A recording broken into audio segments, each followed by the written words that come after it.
Halo semuanya, selamat datang di program Suara Mahasiswa UPH. Hari ini kita akan membahas topik yang sangat penting dan dekat dengan kehidupan kita, yaitu pendidikan anti korupsi di Indonesia. Korupsi di sektor pendidikan menyebabkan kerugian negara 1,3 triliun rupiah. Dilaporkan pula lapis-lapis korupsi dan model korupsi berupa penggelapan, penggelembungan nilai, pemotongan, penyalahgunaan anggaran, proyek fiktif. Semangat laporan ICW tak jauh berbeda dengan organisasi lain ketika merilis temuannya Mei 2005. Ironis memang kalau korupsi menyentuh sektor pendidikan dan bertahan begitu lama. Betul banget, Bevi. Korupsi bukan hanya soal hukum, tapi juga soal karakter dan moral bangsa. Makanya, pendidikan anti korupsi jadi pondasi penting agar generasi muda punya integritas yang kuat. Hari ini kita sudah bersama 4 narasumber hebat, ada Kalyana, Anggi, Titis, dan juga Gia. Yuk kita mulai dari fenomena sosialnya. Kita mulai dari Kalyana.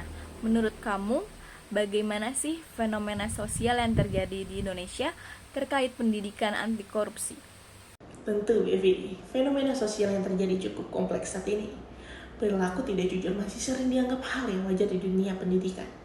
Contohnya, mencontek saat ujian atau guru yang memungut biaya tambahan di luar ketentuan resmi. Masalah lainnya adalah kurangnya keteladanan dari pendidik dan pejabat publik ketika murid melihat guru atau pejabat hidup mewah tanpa jelas sumbernya. Mereka bisa berpikir bahwa cara itu sah-sah saja. Selain itu, pendidikan anti korupsi masih sebatas teori di kelas, belum menyentuh aspek nilai dan praktik nyata. Akibatnya, siswa hanya tahu definisi korupsi tapi belum benar-benar memahami pentingnya integritas dalam kehidupan sehari-hari. Jadi bisa disimpulkan bahwa pendidikan anti korupsi masih belum menyentuh akar budaya kejujuran masyarakat. Wah, menarik banget Kalyana. Jadi ternyata tantangannya bukan cuma dari sistem pendidikan ya, tapi juga dari teladan di sekitarnya. Oke, lanjut ke Anggi.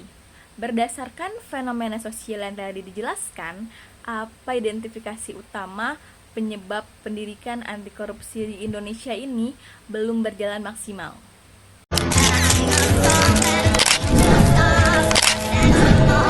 Itu bukan cita-cita. Jadi guru itu nasib. Tragis.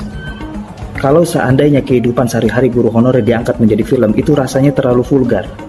Dikecam KPI, konten negatif, masuknya ke deep web. Ade harus tahu kalau gaji kami itu lebih kecil dibanding nilai ulangannya Nobita. Nobita ulangan nilai 0. Kami gaji kalau misalkan dikalkulasikan sama kebutuhan, minus. Kalau kita identifikasi lebih dalam, masalah utamanya itu bukan cuma di moral, tapi juga struktural. Nah, salah satu penyebab mendasarnya, rootnya ini, itu dari guru, kesejahteraan guru.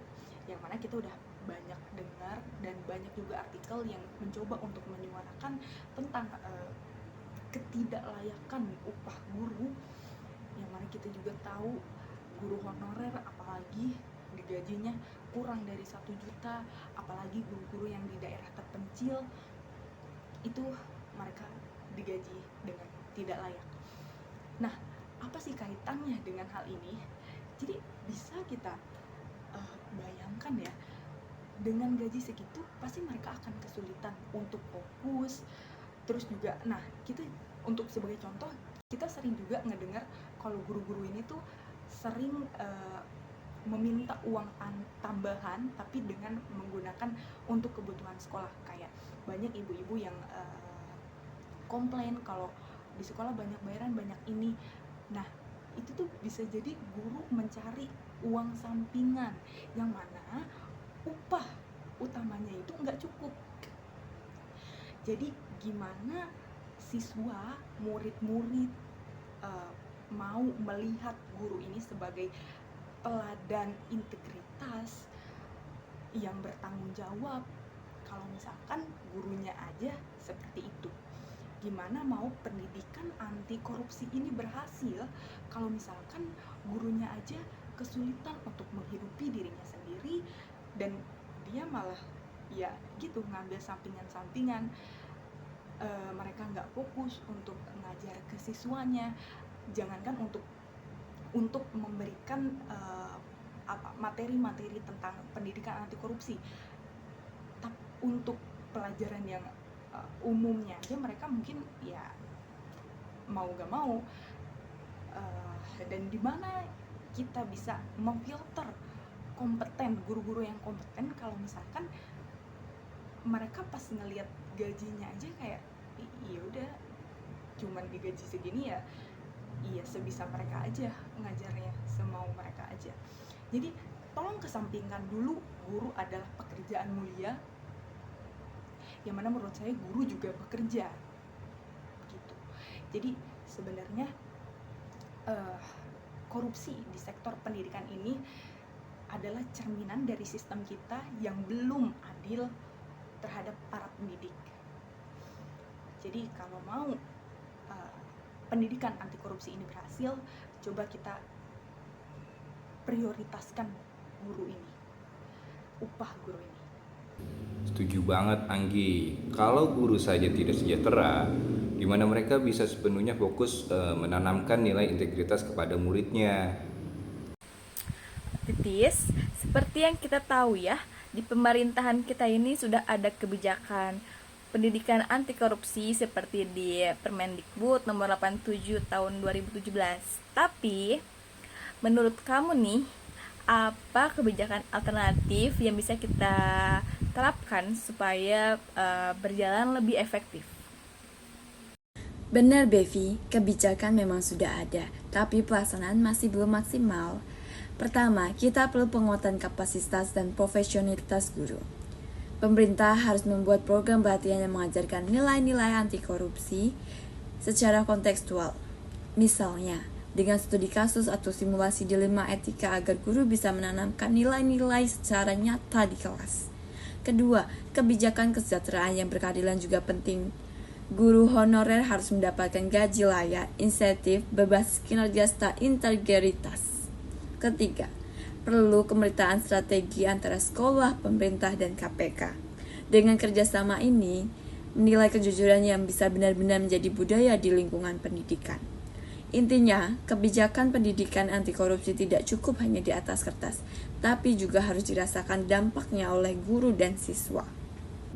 Jadi kuncinya ada di kolaborasi ya Titis, antara kebijakan yang kuat, guru yang kompeten, dan dukungan dari pemerintah. Oke, yang terakhir ke Gia. Dari semua penjelasan tadi, menurut kamu apa sih solusi dan saran yang paling realistis untuk memperkuat pendidikan anti korupsi di Indonesia? Baik, terima kasih untuk pertanyaannya Bevi. Menurut saya, ada beberapa solusi yang dapat kita lakukan. Yang pertama, meningkatkan kesejahteraan guru. Guru harus mendapatkan gaji yang layak sesuai dengan hasil tenaga kerja mereka. Jika guru sudah mendapat kesejahteraan, maka guru akan memiliki fokus untuk mengajar dengan penuh integritas. Yang kedua, menyediakan pelatihan berupa seminar atau diskusi untuk menambah wawasan dan ilmu pengetahuan guru. Yang ketiga, mengalokasikan dana pendidikan untuk memenuhi fasilitas pendidikan dengan transparan dan akuntabel. Hal ini sangat penting karena dapat meningkatkan kepercayaan publik dan juga guru terhadap pemerintah. Keempat, melibatkan orang tua, sekolah, lingkungan, dan juga KPK agar pendidikan anti korupsi bukan hanya sebagai pelajaran di ruang kelas saja. Beberapa solusi yang telah saya sebutkan tadi tentunya perlu dievaluasi terkait efektivitas dan juga efisiensinya agar pendidikan anti korupsi bukan hanya sebagai pelajaran saja, melainkan dapat tertanam di dalam rumah, sekolah, dan kehidupan sehari-hari. Setuju banget Gia. Kalau semua pihak terlibat, pasti dampaknya lebih terasa dan nilai kejujuran bisa jadi kebiasaan, bukan sekedar teori. Terima kasih banyak Kaliana, Anggi, Titis, dan Gia. Penjelasannya sangat komprehensif dan inspiratif. Dari pembicaraan hari ini, kita belajar bahwa pendidikan anti korupsi bukan hanya soal teori di buku, tapi tentang keteladanan, kesejahteraan, dan kolaborasi nyata di lapangan. Bener banget. Mari kita mulai dari diri sendiri. jujur dalam hal kecil, berani menolak korupsi dalam bentuk apapun, dan juga selalu menjaga nilai integritas dalam setiap langkah. Sampai jumpa di episode berikutnya dari Suara Mahasiswa UPH. Semangat dan jadilah generasi anti korupsi.